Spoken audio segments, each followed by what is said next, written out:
Finally, let us make a comparison between different cost flow methods or assumptions.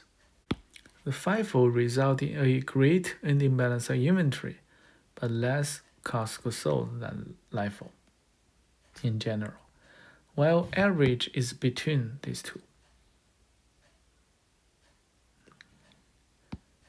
Okay, so that's the distribution between these two values.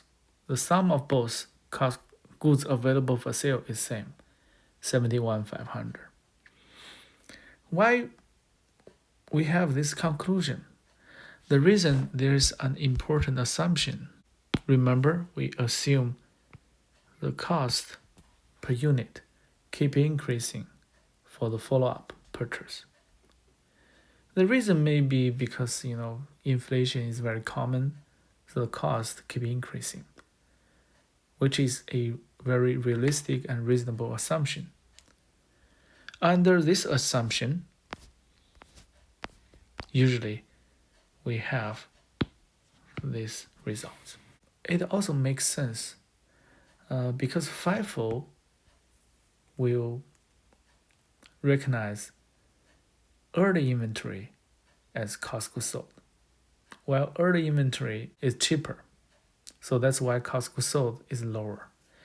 While FIFO, the more expensive, the later inventory are left, and later inventory are more expensive. So that's why end inventory is higher. This relationship I circled is based on the assumption the rising costs. Okay, if there's a reducing cost trend, the relation will be reversed. And the average is always between these two.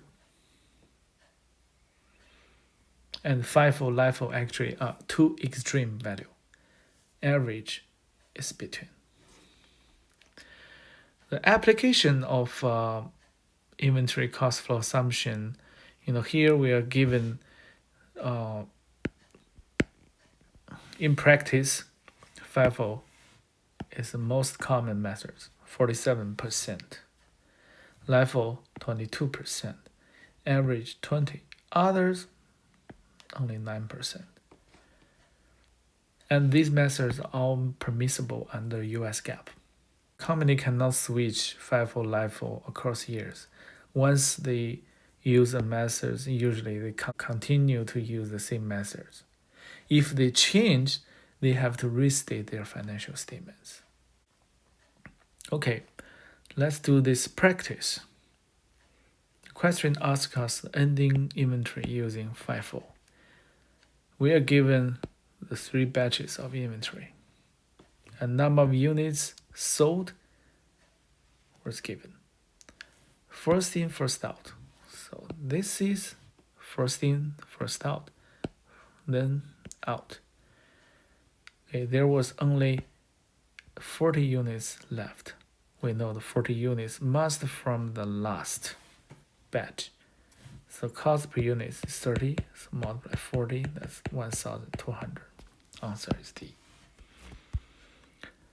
The next one, same, based on same numbers, same problems, just change to LIFO. Last in, first out. So the 40 units actually are from the first batch. Cost per unit is 50, 40, so 2,000.